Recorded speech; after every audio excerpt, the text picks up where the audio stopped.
Assalamualaikum warahmatullahi wabarakatuh. Selamat datang kembali dalam pembelajaran kimia kelas 11 semester 2. Pada kesempatan kali ini kita akan melanjutkan pembahasan mengenai larutan penyangga. Oke, Ananda pasti pernah makan empek-empek lalu sesaat kemudian merasakan perih di bagian perut. Kenapa bisa terjadi? Karena kuah empek-empek itu terbuat dari cuka yang mengandung asam asetat. Asam bukannya berbahaya bagi tubuh. Tenang, karena di dalam tubuh kita itu terdapat larutan penyangga yang dapat mencegah hal itu terjadi. Atau ketika Ananda makan buah jeruk yang rasanya masam, di dalam buah jeruk itu sendiri mengandung asam sitrat yang dapat mempengaruhi kadar pH darah di dalam tubuh. Dengan adanya larutan penyangga di dalam tubuh kita, dia dapat mempertahankan kadar pH di dalam tubuh walaupun terdapat asam yang masuk ke dalam tubuh kita. Lalu apa kaitannya antara kuah empek-empek, buah jeruk dengan larutan penyangga? Nah, kita akan belajar lebih dalam mengenai larutan penyangga dan diharapkan Ananda itu nanti dapat menjelaskan pengertian larutan penyangga, mengidentifikasi komponen larutan penyangga, serta membedakan larutan penyangga dan bukan penyangga berdasarkan komponennya. Coba perhatikan gambar berikut. Di sini ada dua buah larutan. Larutan A dengan pH awal 3 dan larutan B dengan pH awal 5. Kemudian, kedua larutan ini kita bagi ke dalam 3 tabung reaksi dengan jumlah yang sama. Pada tabung pertama, kita tambah sedikit asam, tabung kedua ditambah sedikit basa, dan tabung ketiga ditambah sedikit air. Setelah penambahan tersebut, kita ukur pH masing-masing larutan. Ternyata, pada larutan A, pH-nya setelah terjadi penambahan sedikit asam, basa, dan air berubah cukup drastis. Sedangkan pada larutan B, setelah terjadi penambahan sedikit asam, basa, dan air, pH-nya cenderung tetap. Di sini kita dapat simpulkan bahwa larutan A itu tidak dapat mempertahankan pH, sehingga larutan A bukan larutan penyangga, sedangkan larutan B cenderung dapat mempertahankan pH, sehingga larutan B disebut sebagai larutan penyangga. Lalu apa itu larutan penyangga?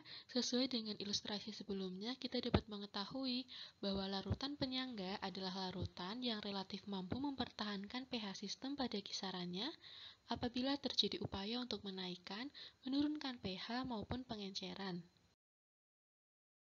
Lalu apa saja komponen larutan penyangga? Larutan penyangga itu ada dua macam. Yang pertama, penyangga asam, terdiri dari asam lemah dan basa konjugasi.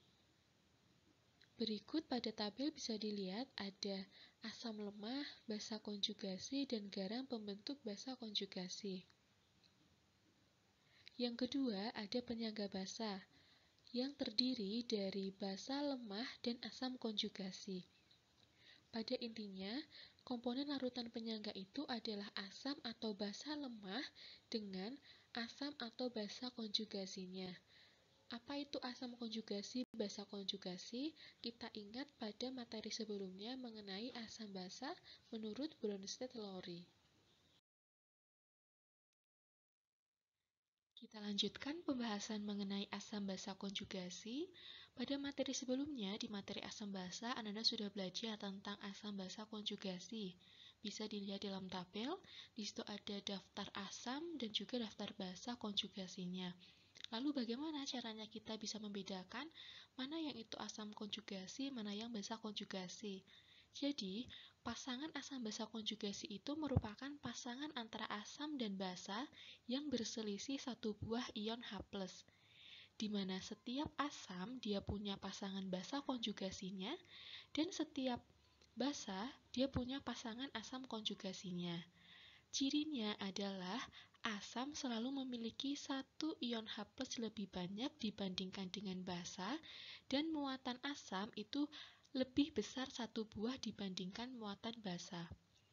Jadi bisa dilihat di sini contohnya adalah HClO4 dan ClO4- yang merupakan pasangan asam basa konjugasi. HClO4 dia bersifat asam karena dia memiliki satu ion H+ lebih banyak dibandingkan dengan ClO4-. Dan jika dilihat, muatan HClO4- ini adalah 0, sedangkan muatan ClO4- ini adalah minus 1. Jadi bisa dilihat bahwa muatan HClO4 ini 1 buah lebih besar dibandingkan dengan ClO4-. Jadi, basa konjugasi apabila ditambah H+, dia akan membentuk asam konjugasi. Dan asam konjugasi itu bisa terbentuk dari basa konjugasi dan ion H+. Contohnya di sini ada HCO3-, dia merupakan asam, kemudian dia bisa membentuk basa konjugasinya dengan apa? Dengan ditambahkan H+, sesuai dengan persamaan yang ada di sebelah sini. Begitu ya.